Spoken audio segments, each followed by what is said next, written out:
David Eboutou, bonjour. Bonjour Achille et bonjour à l'ensemble de vos auditeurs. Alors, avec vous, on va revenir sur un certain nombre de faits. On vous prend à brûle-pourpoint, David Eboutou, l'exclusion définitive du RDPC de Charlemagne Messanga Nyamding dans une note signée par le président national de ce parti, Paul Biya.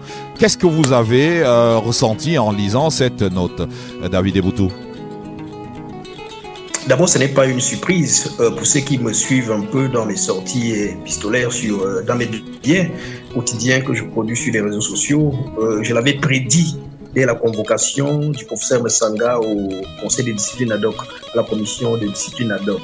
Je l'ai écrit, je l'ai dit qu'il va être simplement exclu de ce parti-là. Pourquoi?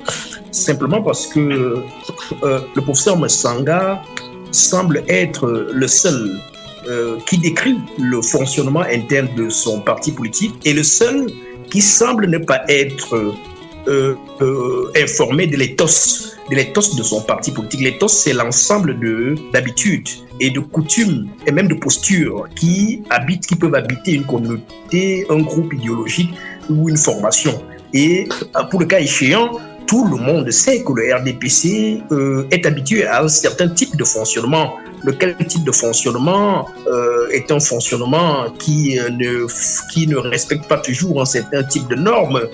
C'est un fonctionnement à la langue lourde, un fonctionnement cachotier, un fonctionnement à mi-chemin entre la démocratie et la dictature. On parlerait donc de démocrature. Et donc, quand on s'y engage dans ce parti-là, il y a donc une certaine discipline de groupe. Il y a c'est un cadre déontologique selon leur texte là-bas à manifester. Et vous voyez très bien que tous ceux qui ont réussi à émerger dans ce parti politique-là, c'est la plupart des gens que l'on ne connaît pas. C'est des gens qui sont terrés chez eux, oui, terrés dans l'ombre, qui fonctionnent dans un type de réseau qu'on ne connaît pas et qui, du jour au lendemain, on vous les sort, tel est ministre, tel est secrétaire d'État, tel est, je sais pas, secrétaire général, promu à une telle fonction. Et parfois, dans ce parti-là, ce sont des fonctions nominatives qui confèrent la légitimité. C'est-à-dire que, au lieu que c'est l'inverse qu'il soit constaté, c'est-à-dire que au lieu que des militants fassent leurs preuves depuis les comités de base en montant jusqu'au comité central et ainsi de suite pour être révélés et distingués par le président de la République à travers finalement une récompense politique ou administrative, ce qui se passe c'est plutôt l'inverse au RDPC, c'est-à-dire que des gens qui se retrouvent dans des réseaux, dans des cercles, à un moment donné se retrouvent cooptés au niveau de la plus grosse instance qui est soit le bureau politique ou alors le comité central. Et à partir de là, ce sont eux qui reviennent parfois en aval imposer leurs désirata, des décisions, une façon de faire aux militants de base. Et le professeur Messanga Nyamding, qui connaît l'éthos, c'est-à-dire le fonctionnement, les habitus de ce parti politique-là, est allé en contre-info, s'est inscrit en contre-info en déballant tout cela dans les médias. Il a choisi comme base militante ces dernières années une posture politico-médiatique, c'est-à-dire que le militantisme de Messanga Nyamding se voyait davantage dans les médias où il dénonçait sans embâche un certain nombre de pratiques que l'on dénonce dans son parti politique. Et vous imaginez très bien que cela n'était pas toujours bien vu par ses camarades, notamment la hiérarchie de son parti politique. Donc, je l'ai dit, ceux qui veulent peuvent aller sur mes pages Facebook, taper rapidement et ils verront que j'avais fait une analyse là-dessus pour dire que le professeur Messanga Nyamding serait exclu. Donc, ce n'est pas une surprise pour moi.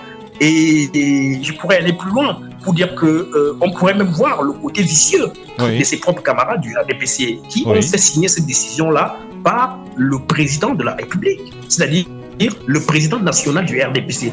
C'est le président national du RDPC qui a signé cette décision-là. Et cette décision-là, elle est bien signée par le président national du RDPC. Et qu'est-ce que cela veut dire quand on voit la décision de suspension définitive ou alors d'exclusion définitive du président au cadre de ce parti-là par le président national?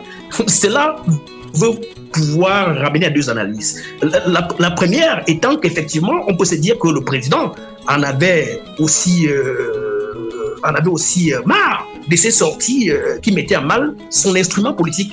Parce qu'avant tout, c'est quand même l'instrument politique du président Biya. Et donc, tous ces rapports qui lui reviennent au travers de la hiérarchie que lui-même a postulée là, le secrétariat général, le comité central, tous ces rapports qui étaient manifestement contre le professeur Msanga, à un moment, pouvaient le déranger en tant que patron de ce parti politique-là.